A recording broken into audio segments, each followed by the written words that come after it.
So, ladies and gentlemen, I have Ted, CEO of Insomniac Games, and is this lead producer or just producer for Fuse? I helped out wherever I could. How's that? Mucked about with. Yeah. Cool. Well, tell us very briefly about Fuse to start with. So Fuse is a brand new intellectual property from Insomniac. It's a game that's coming out May 31st here in Europe, and it follows the exploits of this team of 4 agents who have discovered this alien substance buried in this ransacked government facility in the middle of the desert. And they chase the source of Fuse across the globe and beyond as it falls into the wrong hands and becomes used for some pretty bad stuff. Along the way, they pick up some very, very cool experimental weapons and start to use them in cool ways. Excellent. You mentioned just in a little chat we had earlier on with everyone that you had a penchant for, one of our members says, a penchant for ridiculous weapons, and you've specifically said that each of the characters will have their own unique weapons that they can be combined to work with one another. Do you want to just explain a little bit about that? So, within the first few minutes of the game, each of the characters picks up a fuse-powered weapon. We call them Xenotech, and each of the weapons is very different in terms of what it does. But as you move further into the game, players start to discover ways that they can bind the weapon's effects. And because the weapons are very different in terms of what they do, we come up with some pretty cool combos that we call out on screen for the players. And when you pull off these combos, all players get even more experience points than they would if they were working on their own. This is useful because we have a progression system in the game where you're constantly unlocking new skills, new buffs, and working together is rewarded in a meaningful way for the players. And of course, you will have the standard sorts of guns as well, your pistols and your shotguns and your machine guns and all that. Yeah, they are part of the progression system as well. So you can upgrade your shooter favorites as you just see fit. Yeah. Business as usual in that regard. The same member, Gun Monkey, has asked, why did the look of the game change so much? Now, you briefly mentioned that you went for a bit of an overhaul in the looks. So his username's Gun Monkey? Gun Monkey, yep. G-U-N Monkey? Yep. That's awesome. That's a great name. Gun Monkey, this is for you. We, in 2011, unveiled the game as a very different looking franchise. And that was... Let me try this again. In 2011, we showed off a pre-rendered trailer, which was more of a promise video for the game. And at that time, we were still figuring out the basic weapons and how to make the game really feel good. And we were failing. Frankly, we were failing. We weren't giving the weapons a kind of punch and the viscerality that we knew players would demand from them.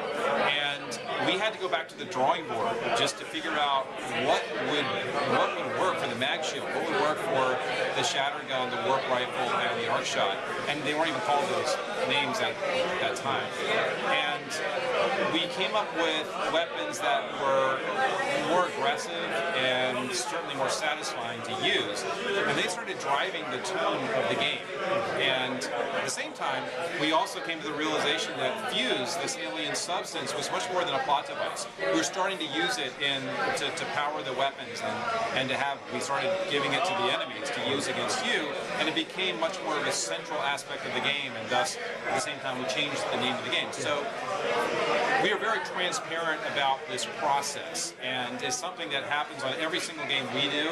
There are massive evolutions and changes in direction, and usually we keep that under wraps. This time we didn't, and the world saw how we ended up changing the game.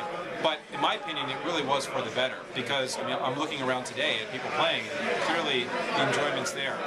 Our focus is on core fun factor. What's going to make the game fun? What's going to make it feel coherent? What's going to make it feel like an Insomniac game? And even if it isn't campy and cartoony and sort of in the middle between Ratchet and Resistance, it really does have an Insomniac flavor. I mean, I've been playing through there with one of my colleagues, and it's familiar but different. If you've played a third-person shooter, you know, there's nothing mechanically hugely different about the game. So you do feel like you can pick it up and just get stuck in. I'm sure you were conscious of that element of the process in putting the game together. Were there any other ideas that you haven't had a chance to implement from that early design phase that you would maybe, if you had your own personal wish list, if there's something that you'd like to bring back into it that maybe got left on the editing room floor, as they say? You know, a lot of the stuff that we ended up not using just wasn't working. I mean, that's generally what happens. It isn't that a good idea doesn't get in. It's more that bad ideas get cut because they're working against the fun factor in the game, or they're not fitting with the story, or they're not fitting with the progression system, whatever it happens to be. That's right. I'll move on to another set of questions from this time from Demo El Diablo. So he said, what were the main influences for the game, and did you feel that there were any movies or games in particular that helped influence its development?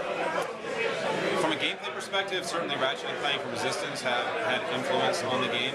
With Resistance 2, we had made some pretty big strides in terms of co-op. We had an 8-player archetype-driven co-op game as a mode in the game, and we drew on that when we started building Fuse, and when we started experimenting with Echelon, which is the other mode outside of the story-driven mode. Ratchet & Clank with its crazy weapons, Resistance with its crazy weapons, they actually set an internal expectation for us that we needed to raise the bar with weapons. But instead of going broad like we did with Ratchet & Clank and Resistance, we went deep with 4 upgradable and malleable weapons that create much stronger archetypes for each of the 4 characters than you see in most co-op shooters. Demo also asked, the trailer showed a blend of weapon and melee combat. Are these adaptable in the game, or are the melee moves going to be restricted to kind of finishing moves or even quick time events? So from playing it myself briefly, I cloaked as whichever character cloaks. No, yeah, there we go. And you snuck around behind. You got far enough to uncloak? Oh yeah. Oh, were you playing which? From were you the playing start. demo or here? Oh, here? No, here today. Nice. So obviously the takedown kind of one-shot kill melee stuff is applicable anytime. Yeah, it is. You don't have to have the fuse weapons to do that. Yeah. And is there any particular favourite of yours for those sorts of animations that you create? You know, you create special sort of animation. And one of our animators, Elliot Grossman, did a fantastic job with that. He decided that, hey, we need to have some really compelling, hardcore takedowns that, and a great variety of them, so that it's just fun to do it. And Doug Sheehan and one of our programmers made sure that we had plenty of feedback. There's subtle aspects of camera movement and controller feedback that you get when these takedowns occur that just enhance the power of these takedowns. But you call out Naya, her move where she scissors somebody around the neck. Yeah, I pulled that a couple of times. Very Avengers influence, by the way. But we try to keep things mixed up so that you always enjoy each character's takedowns. I mean, my favorite is Dalton, because Dalton's he has such a brutish, badass, just slam on enemies. It's really fun. I haven't had a chance to get his yet, but I'll definitely get some more gaming on when we're done here. He's got several. My favorite one's where he kicks out the leg and he kind of... We'll move on to some more questions, this time from a member, Otagon. He initially was asking about the change in style and direction, so we can say we've covered that one. With the recent announcement of the Ratchet & Clank movie, can you see Fuse or any other of your IPs inspiring something similar? It's always a hope. I mean, we love to take our IPs as far as we can, and we own the IP to Fuse, so if we could turn it into something on the big screen, that'd be really cool. But our focus is first and foremost on the game.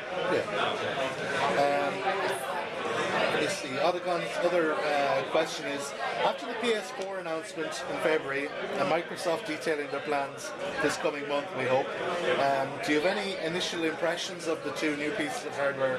Have you guys had a chance to look at them internally, or have you just been spending all your time working on the current gen? Next. Is there anything in particular that you're looking forward to the next gen? Yeah, I look forward to more sharing between players, for sure. I mean, more connectivity. I think that we're in a world right now which has enhanced our abilities to connect with other humans, and that goes way beyond games, right? Yeah. But games themselves have become more and more connected, and the shared experiences that we have as gamers are even, I think, more memorable than the ones we have in our own. I won't push it too much harder on that. I understand how these things work. So we've got some questions from Lazy Man's Chair. He said, considering the game is in development during the later stages of this current generation and is expected to release during the maelstrom coming up to E3 and all the hype around that, was there ever a consideration to prolong the development time of this and wait for the next gen to release, or were you definitely focused on getting it out for this generation? We were focused on getting it out for this generation for a few reasons. First, when we began the game, we had no idea when the next generation was going to arrive. And as we continued developing it, we knew that no matter when the next gen came out, there would be a giant audience of PlayStation 3 and Xbox 360 fans out there looking for new content. Because at the end of any console generation, you tend to have a lot of sequels and a lot of hue and cry for original IP. So we offer something very different for players who want to get online with their friends or even play locally with their friends and have a lot of fun with the new universe. See, I must ask, because I am a PC gamer predominantly, will it make an appearance on PC, do you think? Well, how's this? It's the start of the franchise. It's the start of the franchise. Well, we're focusing on PS3 and Xbox. We'll take from that what we will. Yeah. Final question from Lazy Master. Are you as a developer concerned with the current trend of spiraling production budget for so-called AAA games? With recent high-profile games being considered failures despite having critical and commercial success, is this something that concerns Insomniac? Has it been a part of your decision to make this multi-platform? This is your first time with an Xbox 360. So yeah, it's a complicated question. I mean, we've always been concerned with rising costs. And I think that whether it's consoles, mobile, PC, costs go up. That's just what happens. And it's not just costs, it's expectations from players. And we're in an industry where players' demand for innovation and new features is insatiable. And I know, because I'm a gamer too, and I want a fresh experience with everything I play. So for us at Insomniac and other developers, it's a balancing act between controlling scope and delivering something that is truly compelling. And over the years, we've tried to become more efficient with the tools and the engine that we build, and at the same time, we try to become better at controlling scope. That said, costs will continue to go up, and I think that what we look forward to is better methods of distribution so that games become more readily available for players. We look forward to different methods of monetization, where we and other developers get creative in terms of how games are monetized. And I look forward to the gamer audience growing significantly as more and more gamers pick up games in the mobile space and say, oh, you know what? Hey, there are these console games and these PC games. Maybe I should jump into this different flavor of games. So there are a lot of other aspects of that equation that both help and hurt us, but I feel very fortunate from an Insomniac perspective that we've been able to stay in this industry for so long and continue creating new IP, because for us, that's energizing. It gives us a chance to connect with gamers with new material and see how they react and keep on building cool stuff. It's a good point that you make about new IP. That we've said before that Insomniac is very much about trying to get new IP out there. It seems increasingly difficult for new IP to get noticed. Well, I think that's the result of such a long console generation. Yeah. I mean, it really is. Some of the franchises that were started either at the beginning of this franchise, console generation, or before, have immense power. I mean, they're just legions of dedicated fans, and these games, including ours, you have to dedicate yourself to exploring them, and that takes a lot of time. And so a lot of gamers tend to go to what they're familiar with, and there's a lot of familiarity in these sequels. So yes, at the end of a console life cycle, it's hard to just claw your way out into the open and say, hey, look at us, we got something cool. But that's what, as a new content creator, that's what you got to do. You talked a little bit about kind of other ideas of how you get games out there and who you present these games to. I just wanted to mention Outernauts, which is a very different sort of a game for a studio like yourselves. What prompted you to give that a look? Was it you wanted to do a proof of concept, or did you see, well, this is a unique opportunity to get into a whole new kind of market? Do you see yourselves doing more of that sort of a game? Yeah. First, to answer your first question, it was our recognition that the market's changing. Meaning that there are more and more players coming from different corners of the world, and we wanted to try something different. And we learned a lot with Outernauts. It's still on Facebook, it's on Congregate, and we're bringing it to mobile. So we're entering a new market as a result. And that just, for us, is exciting because we feel that as a developer in today's game industry, you've got to be able to adapt to change. You've got to be able to branch out and try some different stuff. And we'll continue to try some traditional stuff, things that we've done in the past, but we're lucky to be big enough to try different things and learn from it. Cool. I'm also kind of curious what it's like to be partnered with EA for the publication of this. How's that relationship been? Has it been useful to you guys? Is it something that you'd definitely consider doing again? Well, the reason I'm here in Ireland right now is because of EA. Yeah. EA is throwing this event, which is awesome. I mean, we at Insomniac have access to a lot more press than we would on our own. I mean, it's been very cool. Excellent. We'll wrap up with some easier questions. I think. What's your favorite game? Well, I hope you don't mind. I give the same answer a lot. I hope you don't mind it. My favorite game is Super Metroid because I think that the more I play it, the more I look back at how I felt when I first played it. It's a perfect platform. It's that game that dared to be different at a time when 2D platformers were going a little bit stale.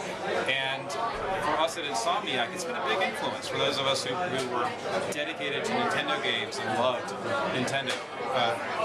Loved Super Metroid in particular. You'll see its influence in Ratchet & Clank in a big way. And I continue to go back and play it and just be amazed by how great the game design is. And finally, kind of what's next for Insomniac? We'll get Fuse out the door, and the only thing we've announced is Outernauts on mobile, which for us is a big move. Even though mobile games tend to be smaller in scope than console games, it's moving into a new market. It is changing the way we think about core mechanics with Outernauts. Even we're going to be changing it up significantly from its social media incarnation, and there are more things to come. Cool. Well, I think we'll leave it at that. Thank you very much for your time, Ted. Pleasure. Appreciate it. Thanks.